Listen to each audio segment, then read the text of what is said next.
If you were looking at buying a home in the next couple months, I want to show you exactly what you need to do to buy a home the right way. Too many people are out looking at homes and they're filled with anxiety, frustration because they don't know exactly what they need to do next. And what so many people do is they load up these home search apps, whether it's Realtor.ca or REW on their phones, and they're just they're just scrolling. They're guessing on their home budgets. They don't really know what they want or what they can even afford, which results in them missing out on the homes that they love because they didn't have a plan and they didn't follow the right steps.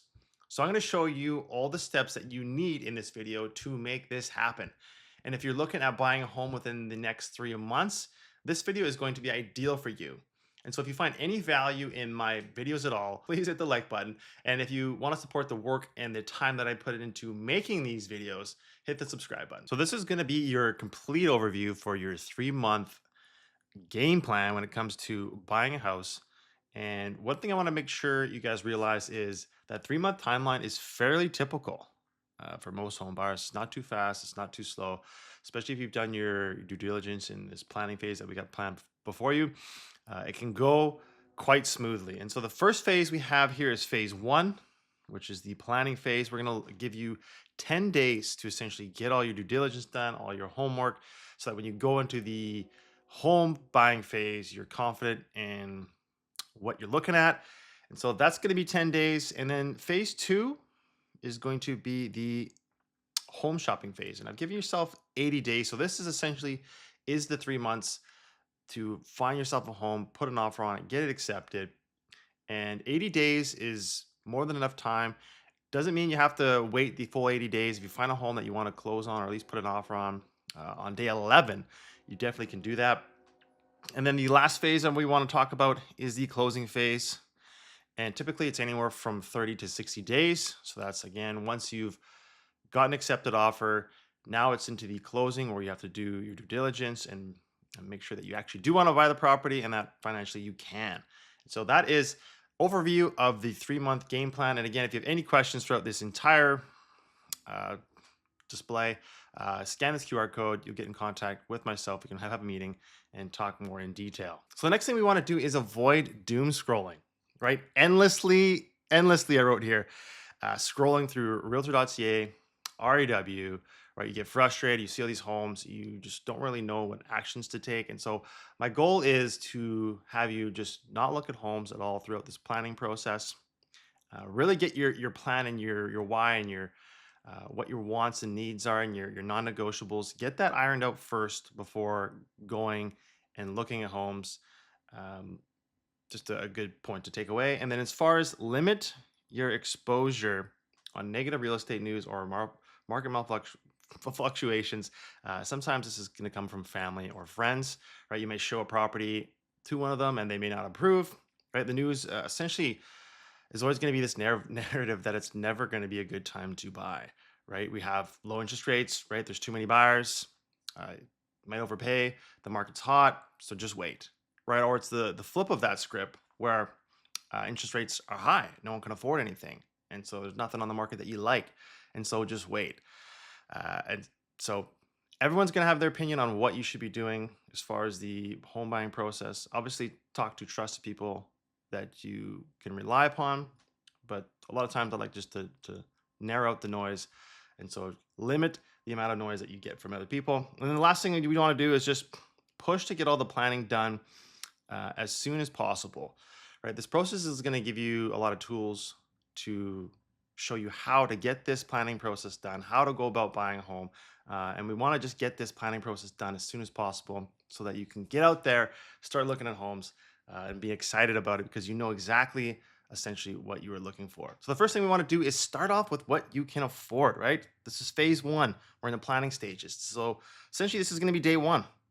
I want you to analyze your budget and find out what is working and what isn't working, right? We need to know how much you are saving at the end of the month. Is it $500? Is it 1,000? Is it 2,000? Is it 5,000? We need to know this number, right? And are there areas for improvement? Are there things that you can do to better your spending habits, right? There's always something that we spend a lot of money on. And so we want to just shed light onto what we are spending our money on. And then is there non-negotiables within your spending that that has to happen, and that's only you are going to be able to know. And then how we go about doing this is essentially income versus expenses. And again, you need to know this. And so what I do is I have an Excel spreadsheet. I have my income on one side, all my expenses, which I literally just load up my credit card or my debit card online banking statements, and then just copy and paste it. And then you do the calculation. You see how much at the end of the month are you saving or how much are you spending? Because you need to know this. And the goal here is to know how much you can realistically and comfortably put towards a mortgage. This is important that you need to know how much are you comfortable with spending on a mortgage each month. And that's the goal with day one, is just to figure out how much money you have at the end of the day to put towards a mortgage. And so if you can figure that out, you're doing well. All right, now we're on day two. Day two of start with what you can afford in the planning process. And what I want you to do is get in contact with a mortgage broker or a bank, and maybe this is through a family friend or a family member, someone that knows of a mortgage broker or banker that they've had good success with. So talk with one of those. And we want to verify that in fact you can get a mortgage. We want to make sure that the amount that they're giving you, you are able to essentially afford a mortgage. And they're going to be able to help you with the fixed variable, whether it's 1 to 5 years, a lot of different options when it comes to types of mortgages. And they're going to be able to shed light, really just determined on your situation. So talk to them. They are the experts in that field. And then we want to compare your results and just see the comparison between what you can actually afford based on your budget versus what they're allowed to lend you. In some cases, it may not be the same. It may be less or it may be more. But ultimately, you want to make sure that what you're comfortable with versus your budgeting that you've done, that what they lend you, you're also comfortable with. Because the last thing we want to do is get into a home that, yes, they'll be able to lend you the money, but you can't comfortably afford it because of your expenses, because of the income versus expenses spreadsheet that you did in day one. So we want to confirm that. And then lastly, here, just to shed some light on, is the deposit. This is the amount that you're going to need to pay down on a property to secure it. The Canadian government wants a minimum of 5%. And so if you had a $500,000 property, this would be 25 grand. And where the deposit comes from, well, a lot of times it just comes from saving. So maybe you have a savings going on where you have this amount of money to put towards the deposit. Sometimes it comes from parents. There's a couple different options, but want to make sure that you have that set of cash aside to put on a down payment. So if you're looking at a $500,000 home, you're going to need about $25,000 as a down payment to secure it. Now we're at day 3 and 4 of the planning phase, and it's going to be the needs versus wants list, right? And you are only going to be able to figure this out yourself. Everybody wants so many different things when it comes to a home. And I just want you to do is get a needs side and a want side and just write down what you need in a home. Is it X amount of bedrooms or bathrooms, and what you want in a home? Maybe it's a big back patio or a little bit of a yard to have your dog walk around in. So you need to know this. And then essentially you want to be clear on non-negotiables. You want to, like, if you want a garage, let's say, in a home, and it's a non-negotiable, well, put that down, that we're only going to be looking at homes that have garages. Or maybe it's a strata property that allows me to have a certain size of pet or a certain pet. Well, break these down, because these are going to be key takeaways when you get into the planning phase, that we're not going to look at homes unless it has X, Y, and Z. So it's important to do this and spend some time on it. And the next thing we want to talk about is future proof, right? We want to be looking at homes that will allow us to maybe grow or expand or at least live in comfortably for the next 3, 4, 5 years. Last thing we want to do is buy a home that fits our needs for today, but then next year when we have another kid or we have something happen, we need an office space maybe, that it doesn't allow that. And then all of a sudden you have to move again, which can be costly when you're moving every single year. So we want to spend some time on thinking about what in the future do we want, so that essentially we can buy this property and live in it for the next 5 years without having too big of a worry that we're going to be outgrow this house, or there's going to be a future that we no longer want, essentially. And then the last thing I want you to do is keep your budget in mind, right? These needs, these wants, these non-negotiables, do they realistically fit what you can afford, right? We've talked to our mortgage broker already. We've decided, what we can essentially afford and what we're comfortable affording with our whole budget and the income versus expenses. So keep that in mind when you're looking at building a needs versus want list. If you want a 6 bay garage and your budgets can only afford this, well, it's not doesn't make sense to put it down on a needs versus wants list. And so just keep that in mind when you're building this need versus want list, that your budget kind of is going to dictate what exactly will fit in those lists. And then on day 5, you want to plan your exit, right? We want to have an idea of how we're going to about transitioning to this house that we're purchasing. Are we living at your parents' place? And then it's pretty easy, right? You just leave and grab your stuff and go.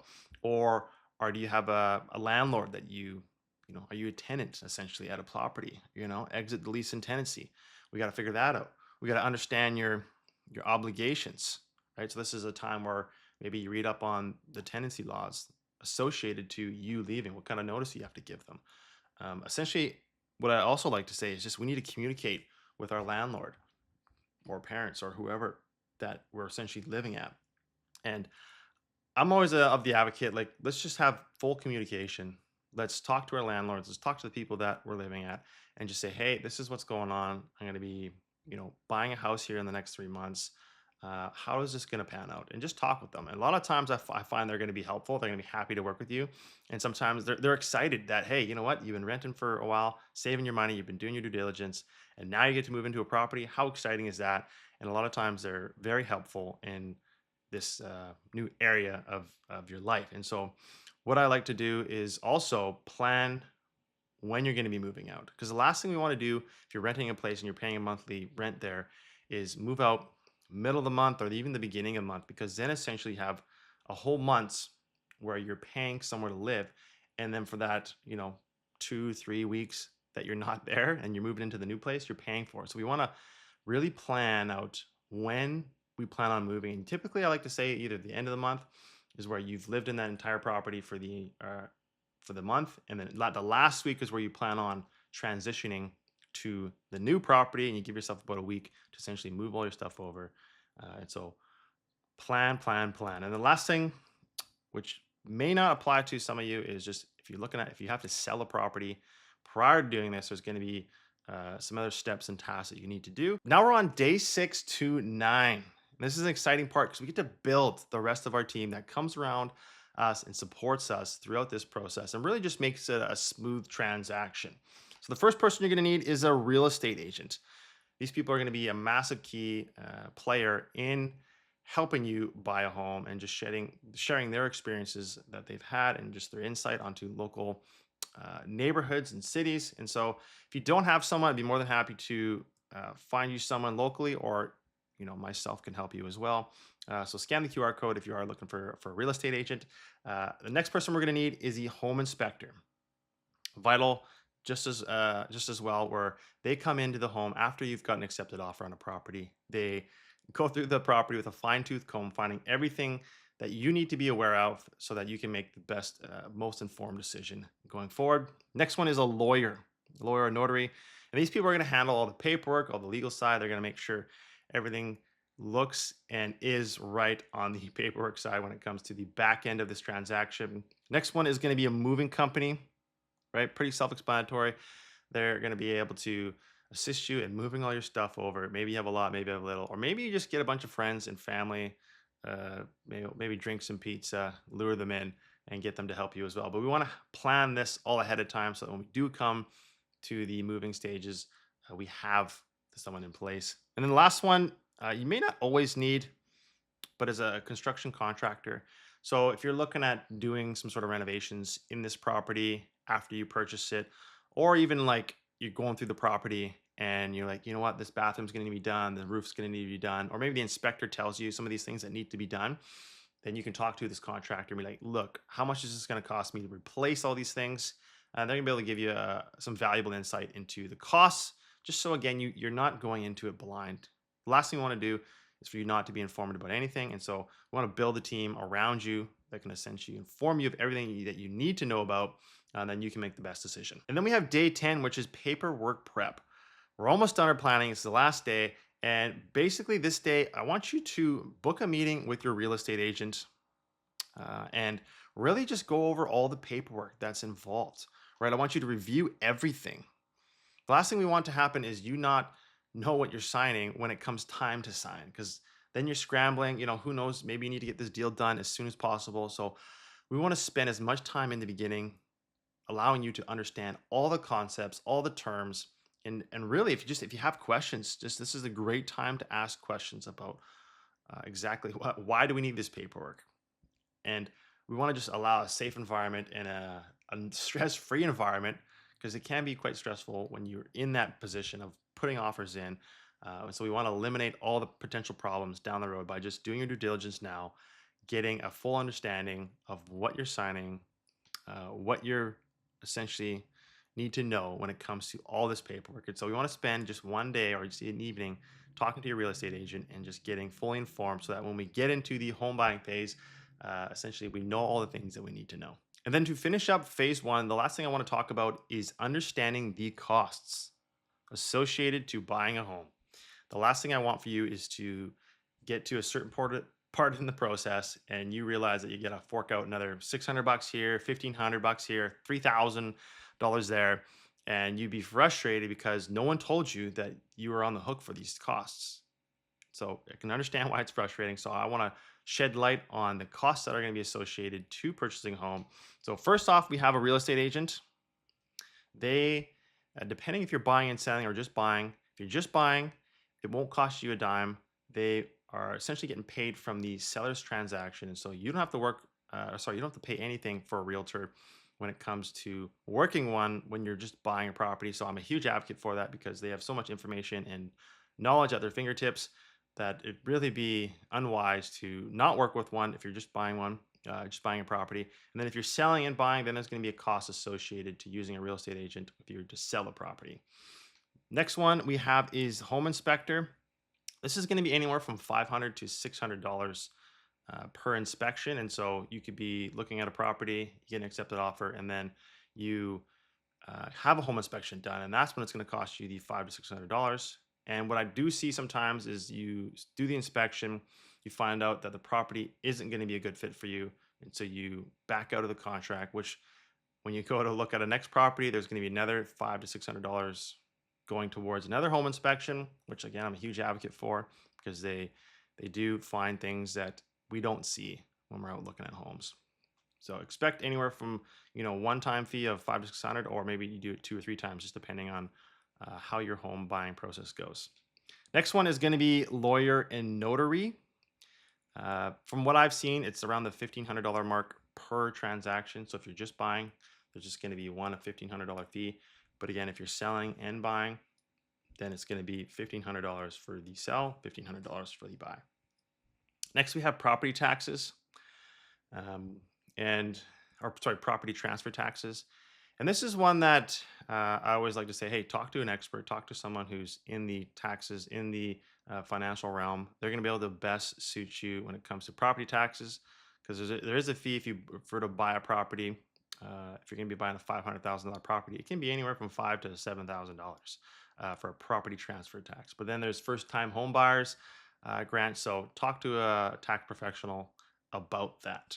Then when it comes to GST, this is going to be applicable for buying a new home or a home that hasn't been lived in yet. And this is going to be 5%.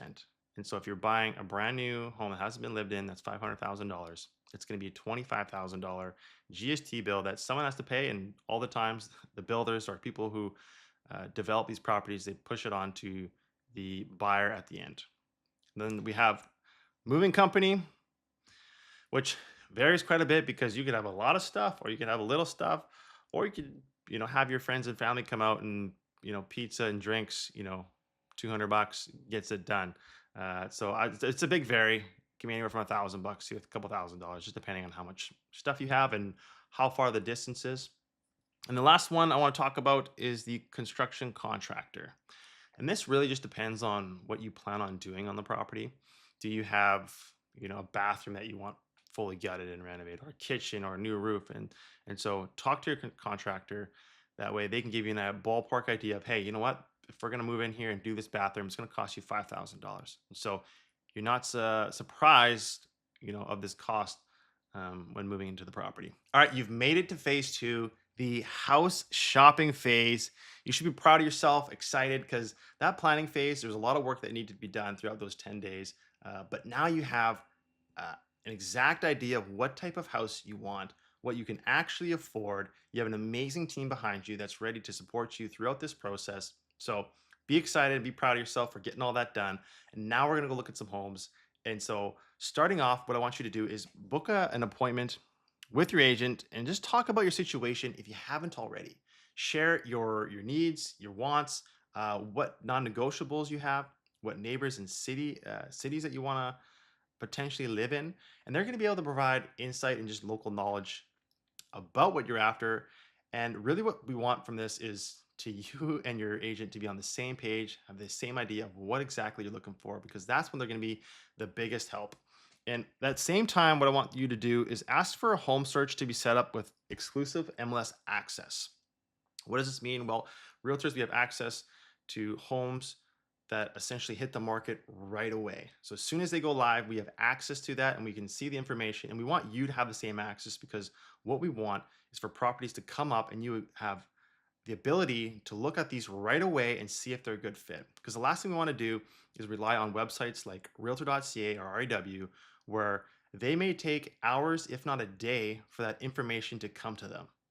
And so, what we don't want is you to rely on these websites and then have it where a property that you know you would have loved be you miss out on the opportunity because you were too late because someone else was using this exclusive MLS access. They got in there right away and they put an offer in, and now you've missed out on the property. So, we don't want that. And so, talk to your realtor about getting that set up. And then, next, now that we have the plan, we know exactly what we're looking for. I want you to realistically look at homes online, right? It's not like before where you were just doom scrolling. You have a clear vision of what you're wanting. So this is amazing because it's going to save you a ton of time. And then also visit some open houses, visit some properties, right? Because what you see in the pictures and what you see in person oftentimes can be different. And so we want to get an idea to uh, what types of houses do you actually like? Because in the beginning, you had this idea of this needs and wants list. But once you start looking at floor plans, looking at houses, certain layouts of houses, you realize what you actually do and don't like. So it's okay that if your needs and wants change from then in phase one till now in phase two. And so that's why I want you to see homes, see layouts in person so that you get a sense of what you actually like. And then lastly, if there is a neighborhood that you really like, just go walk it. See what the nightlife's like, the daytime. Just get a sense of what's happening in these neighborhoods because again, every city is gonna have multiple neighborhoods and they're all gonna be slightly different. So the goal here is just to get more information, be more informed, so that you can be confident when putting offers on properties in certain neighborhoods. What I want to share with you before we start looking at homes is a couple tips that I've found helpful for the clients that I've worked with. And to start us off, is be careful what you say inside and especially at the front door. So you maybe know where I'm going with this, uh, but I don't know how many doors I've seen. They all have ring cameras or some sort of recording device. So the last thing we want you to do is walk through the entire house.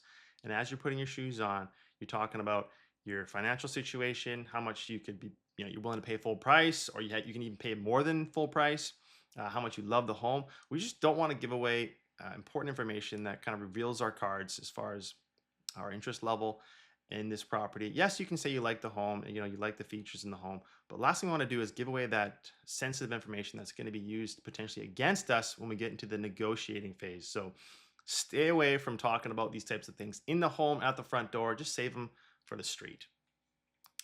Next one is visit the home at different times of the day. A lot can happen between the nighttime and the daytime. So what I want you to do is, check the traffic, check the noise levels. It can vary throughout the times of the day. So if you're really interested in a property or even like a neighborhood, just go different times of the day. And this one's kind of an odd one, but check the cell phone strength, the signal strength. I don't know how many times I've been in a basement and the phone just doesn't work. So if you want a basement that has cell phone service, just check it, see how it works. Call me, call somebody else. Uh, want you to make sure that you're happy with that you in fact can make phone calls down in your basement. Pay attention to the parking. So this is the crucial one. Do you live in an area that has a whole bunch of houses with rental suites, and every evening there's nowhere to be nowhere to park. And when you have friends and family over, you're literally either in your driveway or you're 3 blocks down because there's no room. So we just want you to be aware of the potential problems that can happen if parking's nowhere to be found. Next one is smell the neighborhood. And this is really a bigger problem if you live near a commercial complex or a commercial development where there's lots of stores, maybe some food stores. I've had it where we had a client and there was a food or dog food plant beside this townhome complex. And that was a big no for them, right? The wind catches a certain way, and now all you smell is this dog food aroma. So keep that in mind when you're out in these neighborhoods, that smell around and see if that's going to be a problem for you or not. We have a couple more tips I want to share with you. First one being slope of the street and yard. And so what we want to make sure you understand is, if when the rain comes, is there going to be a bunch of water pooling in your backyard? Is there proper drainage that's going to happen? When it comes to snow or even the winter months, is the driveway steep enough where it's parking is going to be a problem? Or is the street that you're living on really steep? And then the same thing, you're going to have problems getting in and out of your driveway. Because a lot of times we're visiting these properties during the summer months or spring or fall, and the winter months aren't really relevant, so you kind of forget about it. But we want to make sure that you're going to be okay when wintertime comes around, that these problems that may happen, that you're aware of and you're okay with. Next one is local zoning and future developments. This is one that your realtor is going to be able to help you out, because what we don't want to happen is you buy a property and then a 300 unit condo building goes up behind you, and you have construction noise for the next 5 years, and the result is you have neighbors just looking into your backyard. So that's okay if you're okay with it, but we want you to be aware of what's happening around your property that you're purchasing and just be cognizant that it could change in the future. Next one is take notes on comparing homes. This is a big one because you're going to look at a lot of homes. Maybe you won't, but in most cases, you're going to be looking at multiple homes, in one day. And a lot of these homes are going to all blur together. So what I want you to do is take a pen and paper or a notepad, write down a few things that you liked about the house. That way, when you go to the next house or the next house, the next house, you can relate back to the things you liked about the first house, and it wasn't just all a big blur. And then the last one is just stay patient, right? I know this can be frustrating sometimes where you just can't seem to be finding that right home. Uh, be aware that more homes are hitting the market. It will happen. And if you just stay patient and avoid rushing into decisions, you're going to find the right home. You've looked at a bunch of properties, but now you've found one that you're super interested in. You're excited. You want to learn a little bit more. So, what I would get you to do is to talk to your agent and tell them to pull up the comparables. And what they're going to do is they're going to grab the information of the property you're interested in, and they're going to compare it to other properties in the same neighborhood, in the same market, to validate the price. We want to make sure that the price that the sellers are asking, is it too low, or is it too high, or is it just right? We want to compare the actives that are around it that are similar, and also the recent solds that have happened in this neighborhood. And so if you do all that, you're happy to move forward. Well, now you are ready to move on to putting an offer in. And now we want to discuss strategy. Is the home, like I mentioned before, priced properly? Is there lots of interest in this property? Yeah, or is there none at all? Right? Are we going to want to be putting clauses in these properties or subjects or go subject free? These are all strategy questions that you and your realtor need to figure out essentially. And then we come to the contract. We need to confirm the price, the deposit, the subjects, the included items, right? The dates. These are all things that you need to talk to with your agent and discuss what makes the most sense given the market situation and also your situation. And then once you're happy with everything, you're going to write up a contract. You're going to have your agent draft up a contract. There's going to be a bunch of signatures that you're going to need to do. And again, you would have gone through this in the planning phase where you've gone over the contract. But if you have questions, you have concerns, again, talk to your agent. Talk to professionals that can help you in this situation, because writing up a contract is a big deal. And we want to make sure that you fully understand and are comfortable with everything that you're signing for. And then once you've signed it officially, you get to send it over to the seller's agent. And once you send it over, you're most likely going to have some pushback. I just say that because chances that the price, the dates, the subjects, the dates that they all line up with what they want is kind of slim. And so just expect it. And this is where it comes into you're going to have to probably negotiate on one of these items here, whether it's price, deposit, subjects, included items, dates. And this is where you're going to lean on your real estate agent for their expertise in this matter. Just note that you're most likely going to have to negotiate on one of those items. And then once you've kind of come to an agreement, you know what, I'm happy with the price, I'm happy with the dates, they're happy as well. Then you get to the part where both parties sign the final contract. And this is exciting because now you get to move on to the next step uh, of this home buying process. And so a little congratulations is in order. You've gotten this far. It's exciting. You found a property that you like, and both parties have agreed to essentially this contract. And now the homework begins. And typically, you're going to have 7 to 14 business days to do all your homework for that subject removal. And the first thing you want to do is give your lender all the documents needed to start the final approval process. It's important that they get all the documents as soon as possible so that by the end of the 7 to 14 business days, you either have a yes or a no as far as are they going to be lending you the money that you need to purchase this house. Next is home inspection. Uh, Talk to your home inspector, get them out there, book a time where they can view the property, and you can go see it as well at the end of the inspection to go over anything that's been found in the property that may be a problem for you moving forward on this transaction. And then reviewing all the property documents, strata, title, PDS. There's a lot of documents that you'll need to review to make sure you're comfortable with, again, about buying this property, and your agent's going to be able to help you with that. Subjects, you got to do your homework, right? You're going to have financing, subject, title, subject, insurance, strata, PDS. There's a couple out there that are mostly common on these types of contracts. And so we want to do our homework, do our due diligence, make sure that we are happy with what we're seeing. The overall theme is just making sure we're fully aware of what this property is all about and that we're happy to move forward. And what you'll see sometimes is renegotiations. Right, you may find something in the home inspection or something in the documents that you didn't quite see or even know about when putting this contract. And so this is where it's can happen where you get into renegotiations with the seller saying, hey, you know what, didn't see this, I want a couple $1,000s off, or I want to change something in the contract. It does happen, so don't be afraid of that. And then ultimately, we want to receive that final approval letter from the lender. And again, this might be, 5 to 7 or so many business days after, because we really are waiting for that final approval from them. Now that we have all the information, what I want you to do is review the final numbers, the subjects. And the question I like to ask is, do you still want to buy the house? Right? Is there anything that you found that's just like, you know what? I didn't like that. Or is it everything is good? And so obviously the goal is that everything's good. And so if it is good, you can talk to your agent saying, you know what, I'm happy to remove subjects. And essentially, this is just going to be a document that the real estate agent will draft up saying, I, so and so, remove subjects and are going forward in purchasing this property, which essentially it's officially sold at that point. So exciting stuff. Congrats. The last thing you need to do is get your agent a deposit.